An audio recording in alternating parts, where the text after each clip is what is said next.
അസ്സലാമു അലൈക്കും. ഞാനിന്നൊരു മരണവാർത്ത കേൾക്കാനിടയായി.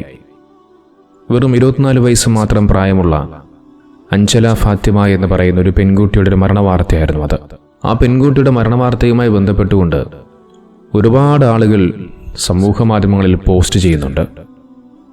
അവർ പോസ്റ്റ് ചെയ്യുന്ന ഓരോ കാര്യങ്ങളും വളരെയധികം കണ്ണു നിറയിക്കുന്ന കാര്യങ്ങളായിരുന്നു. ആ പെൺകുട്ടി നല്ലൊരു മിടുക്കിയായ പെൺകുട്ടിയായിരുന്നു. പഠനത്തിലാകട്ടെ സ്വഭാവത്തിലാകട്ടെ എല്ലാം കൊണ്ടും നല്ല മനസ്സുള്ളൊരു പെൺകുട്ടി. എല്ലാവർക്കും നല്ലത് മാത്രമേ ആ പെൺകുട്ടിയെക്കുറിച്ച് പറയാനുള്ളൂ.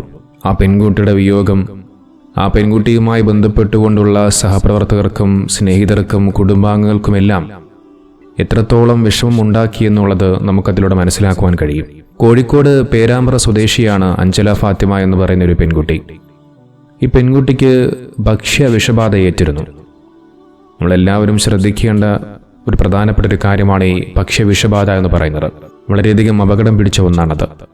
അതുകൊണ്ട് ഈ ഭക്ഷണങ്ങളൊക്കെ കഴിക്കുന്ന സമയത്ത് ദയവ് ചെയ്ത് എല്ലാവരും വളരെയധികം ശ്രദ്ധിക്കേണ്ടതുണ്ട്. അങ്ങനെ ഭക്ഷ്യവിഷബാധയേറ്റ് പെൺകുട്ടിയുടെ കരൾ തകരാറിലാവുകയാണ്. അതിനുശേഷം ആ പെൺകുട്ടിയുടെ കരൾ മാറ്റിവെക്കേണ്ടതുണ്ട്. കരൾ മാറ്റ ശസ്ത്രക്രിയയുമായിട്ട് ബന്ധപ്പെട്ടുകൊണ്ട് ആ പെൺകുട്ടിയുടെ കുടുംബക്കാരും ആശുപത്രി അധികൃതരുമൊക്കെ കഴിവിൻ്റെ പരമാവധി ശ്രമിച്ചിരുന്നു. പക്ഷേ ആ ഒരു ശ്രമങ്ങളെയെല്ലാം വിഫലമാക്കിക്കൊണ്ട് ആ പെൺകുട്ടി അള്ളാഹുവിൻ്റെ അലംഘനീയമായ വിധിക്ക് മുമ്പിൽ മരണത്തിന് കീഴടങ്ങി. മൈസൂർ സെൻട്രൽ യൂണിവേഴ്സിറ്റിയിൽ MSc പഠനങ്ങളൊക്കെ കഴിയാറായി വിവാഹത്തിനായി തയ്യാറാകുന്നൊരു പെൺകുട്ടിയായിരുന്നു അത്. ഈ പെൺകുട്ടിയുടെ ഉപ്പ KSTU സംസ്ഥാന ജനറൽ സെക്രട്ടറിയും പേരാമ്പ്ര മണ്ഡലം മുസ്ലിം ലീഗ് വൈസ് പ്രസിഡന്റ് കൂടിയാണ്. അള്ളാഹുവിൻ്റെ വിധിക്ക് മുമ്പിൽ നമ്മൾ മനുഷ്യന്മാർക്ക് ഒന്നും ചെയ്യാൻ കഴിയുകയില്ല. അള്ളാഹു എന്താണോ വിധിച്ചിട്ടുള്ളത് അത് ഇന്നല്ലെങ്കിൽ നാളെ നമ്മളിലേക്ക് വന്നെത്തിച്ചേരുക തന്നെ ചെയ്യും. ആ പെൺകുട്ടിയുമായി ബന്ധപ്പെട്ടുകൊണ്ട് ഒരു സുഹൃത്ത് സമൂഹ മാധ്യമങ്ങളിൽ കുറിച്ച ചില വാക്കുകൾ, അദ്ദേഹത്തിൻ്റെ ചില കുറിപ്പുകൾ വളരെയധികം കണ്ണീരണിയിപ്പിക്കുന്നതായിരുന്നു. പ്രായത്തെക്കാൾ പക്വത കാണിക്കുന്ന, ഒരിക്കൽ പരിചയപ്പെട്ടവരെ വർഷങ്ങൾ കഴിഞ്ഞാലും ഓർമ്മയിൽ സൂക്ഷിക്കുന്ന അഞ്ചല ഫാത്തിമ.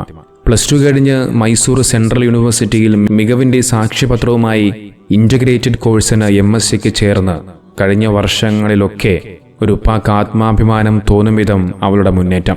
2 മാസത്തിനകം അവ പൂർത്തീകരിച്ച് വിവാഹ ജീവിതത്തിലേക്ക് തീയതി കുറിക്കപ്പെട്ട അവളുടെ കൺമറഞ്ഞുവെന്ന് കേൾക്കുമ്പോൾ അറിയുന്നവർക്കൊന്നും സഹിക്കാൻ കഴിയുന്നില്ല. പിന്നെ എങ്ങനെ പ്രിയപ്പെട്ട ഉപ്പയ്ക്കും ഉമ്മയ്ക്കും കുടുംബാംഗങ്ങൾക്കും സഹിക്കാൻ കഴിയുക? വിറച്ചുകൊണ്ടാണ് അവിടം കയറി ചെന്നത്. കൈ തന്ന് അടുത്തിരിക്കാൻ കല്ലൂർ ആവശ്യപ്പെടുമ്പോൾ ചുണ്ടമർത്തി അവിടെ ഇരുന്നു. നിർത്താതെ കല്ലൂർ സംസാരിക്കുന്നുണ്ട്. അസുഖമാണെന്ന് പറഞ്ഞു വിളിച്ചത്. കോഴിക്കോട് വന്നിറങ്ങി സ്വയം നടന്ന് മിംസ് ആശുപത്രിയിലേക്ക് കയറിയത്. ടെസ്റ്റ് റിസൾട്ടുകൾ ഡോക്ടർമാർ പറഞ്ഞത് കല്ലൂരിനോട് അവൾ ചർച്ച ചെയ്യുന്നു. പൊടുന്നനെ ഇന്നലെ മുതൽ കാര്യങ്ങൾ കീഴ്മേൽ മറിഞ്ഞു. പ്രതീക്ഷകളെല്ലാം അവസാനിച്ചു. വൈകുന്നേരത്തോടുകൂടി അവൾ കൈപ്പുറം ഖബർസ്ഥാനിൽ വീട്ടിൽ നിന്നും എന്നേക്കുമായി പോയി മറയും. അറിഞ്ഞ എല്ലാവരും നല്ലത് മാത്രമേ പറയുന്നുള്ളൂ. ജീവിതത്തിൽ പല സമയങ്ങളിൽ അവൾ സമ്മാനിച്ച സന്തോഷങ്ങൾ ഉപ്പ ഓർത്തെടുക്കുന്നുണ്ട്. ഒരു കുടുംബത്തിൻ്റെ പ്രതീക്ഷയാണ് നഷ്ടപ്പെട്ടത്. അവളിലൂടെ ആ മാതാപിതാക്കൾ ഒരുപാട് സ്വപ്നങ്ങളും പ്രതീക്ഷകളും കണ്ടിരിക്കണം. ഒരുപാട് ഓമനിച്ച് താലോലിച്ച് വളർത്തിയ പൊന്നുമകളാണ് നഷ്ടപ്പെട്ടത്. അതിനാൽ തന്നെ അവർക്കുണ്ടാകുന്ന വേദനയും പ്രയാസവും എത്രത്തോളമായിരിക്കുമെന്നുള്ളത് നമുക്ക് ചിന്തിക്കാവുന്നതേയുള്ളൂ. ഇതോടൊപ്പം കഴിഞ്ഞ 2 ദിവസങ്ങൾക്ക് മുമ്പ് ഒരു പ്രവാസി സഹോദരനും മരണപ്പെടുകയുണ്ടായി. സൗദിയിലെ ജുബൈലിൽ ജോലി ചെയ്തു വരുന്ന മലയാളിയായ അൻസാർ ഹസൻ എന്ന് പറയുന്ന ഒരു പ്രവാസിയായ സഹോദരനാണ് മരണപ്പെട്ടത്. അദ്ദേഹം ജോലി ചെയ്യുന്ന ലേബർ ക്യാമ്പിനടുത്തായിട്ടൊരു പള്ളിയുണ്ട്. ആ പള്ളിയിലേക്ക് ആ മനുഷ്യൻ ഇന്നും നിസ്കരിക്കാനായി ചെല്ലാറുണ്ട്. അങ്ങനെ പതിവായ പള്ളിയിലേക്ക് പോകുന്ന ആ മനുഷ്യൻ ഒരിക്കൽ സുബഹി നിസ്കരിച്ചുകൊണ്ടിരുന്ന സമയത്ത് അദ്ദേഹം കുഴഞ്ഞു വീണ് മരണപ്പെടുകയാണ്.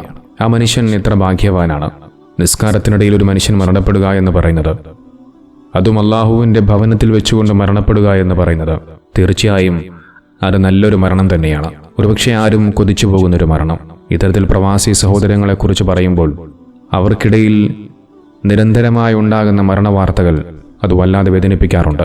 കുടുംബത്തിലെ സന്തോഷ നിമിഷങ്ങളെല്ലാം വേണ്ട എന്ന് വെച്ചുകൊണ്ട് വീടും കുടുംബവും വിട്ട് അവരെ പോറ്റുവാൻ വേണ്ടി ഗൾഫ് നാടുകളിൽ ഒരുപാട് കഷ്ടപ്പാടും പ്രയാസങ്ങളും സഹിച്ചുകൊണ്ട് അവസാനം അവർ മരണത്തിലേക്ക് കീഴടങ്ങുമ്പോൾ അത് തരുന്ന മനോവേദന വളരെയധികം വലുതാണ്.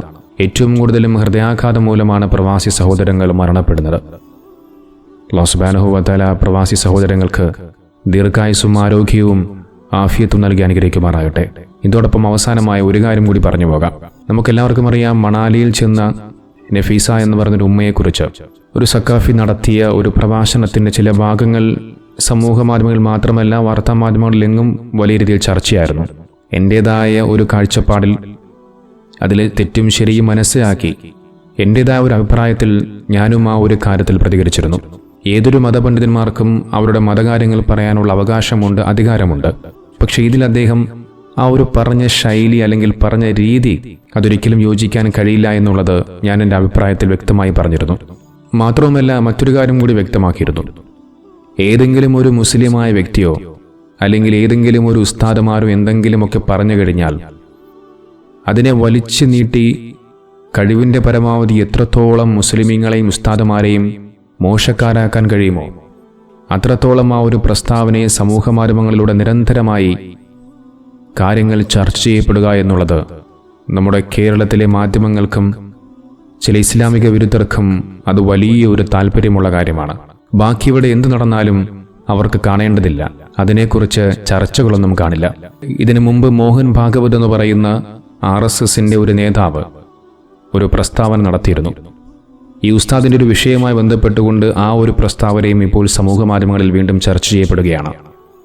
ആ മോഹൻ ഭാഗവത് എന്ന് പറഞ്ഞ കാര്യം ഇങ്ങനെയായിരുന്നു: വിവാഹമോചനത്തിന് കാരണം വിദ്യാഭ്യാസവും സമ്പത്തും, സ്ത്രീകൾ വീട്ടിലിരുന്നതായിരുന്നു ഇന്ത്യയുടെ സുവർണകാലമെന്ന് മോഹൻ ഭാഗവത്. എങ്ങനെയിരിക്കുന്നു? ഇതിനെക്കുറിച്ച് അന്ന് ആരെങ്കിലും ചർച്ച ചെയ്തിരുന്നോ?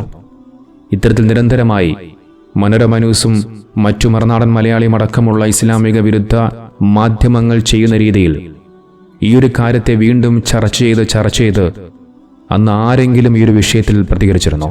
ഒരാളും ചർച്ച ചെയ്തില്ല. ഒരു വാർത്താമാധ്യമങ്ങളും ഈ ഒരു വാർത്തയ്ക്ക് അത്ര പ്രസക്തി കൊടുത്തില്ല. പല വാർത്താമാധ്യമങ്ങളും ഇസ്ലാമിക വിരുദ്ധരുമെല്ലാം ഈ ഒരു വിഷയത്തിൽ കണ്ണടച്ചിരുട്ടാക്കി. എന്നാൽ നേരെ മറിച്ച് ഏതെങ്കിലും ഒരു ഉസ്താദോ ഇനി അതുമല്ലെങ്കിൽ ഏതെങ്കിലും ഒരു മുസ്ലിം നാമധാരിയാണോ എന്തെങ്കിലുമൊക്കെ പറഞ്ഞു കഴിഞ്ഞാൽ അതിനെ വലിച്ചു നീട്ടി അവിടെ കഴിവിൻ്റെ പരമാവധി മുസ്ലിമീങ്ങളെ താറടിക്കാൻ ഇസ്ലാമിക വിരോധികൾ ശ്രമിക്കാറുണ്ട് എന്നുള്ളത് നാം എല്ലാവരും ചിന്തിക്കേണ്ടതാണ്. കഴിഞ്ഞ ദിവസം നമ്മുടെ ഇന്ത്യയിൽ ആരെയും ഞെട്ടിപ്പിക്കുന്നൊരു വാർത്ത പുറത്തു വന്നു. പാകിസ്ഥാനിലെ ചാരസംഘടനയ്ക്ക് വേണ്ടി ചാരപ്പണി ചെയ്ത ഒരു മലയാളി അടക്കം 3 ഇന്ത്യക്കാരെ പോലീസ് പിടികൂടി. അവരെ അറസ്റ്റ് ചെയ്തു. ഇതിനെക്കുറിച്ചൊന്നും ആർക്കും ചർച്ച ചെയ്യാൻ നേരമില്ല. നമ്മുടെ രാജ്യത്തിൻ്റെ സുരക്ഷയെ തന്നെ ഭീഷണിപ്പെടുത്തുന്ന രീതിയിൽ ഇത്തരം അക്രമകാരികളായ ആളുകളെക്കുറിച്ച് ആർക്കും ചർച്ച ചെയ്യപ്പെടേണ്ടതില്ല. കാരണം പിടിക്കപ്പെട്ടവൻ ഒരു മുസ്ലിം നാമധാരി അല്ലാത്തിടത്തോളം കാലം ആ വാർത്തകൾക്ക് ഇവിടെ ഒരു പ്രസക്തിയും കാണില്ല. അല്ലാഹു സുബ്ഹാനഹു വ തആല നമ്മെ എല്ലാവരെയും കാത്തുരക്ഷിക്കട്ടെ. മരിക്കുന്ന സമയത്ത് ഈമാനോടുകൂടി ഒരു മുസ്ലിമായി മരിക്കാൻ അല്ലാഹു സുബ്ഹാനഹു വ തആല നമുക്കെല്ലാവർക്കും തൗഫീഖ് നൽകുമാറാകട്ടെ.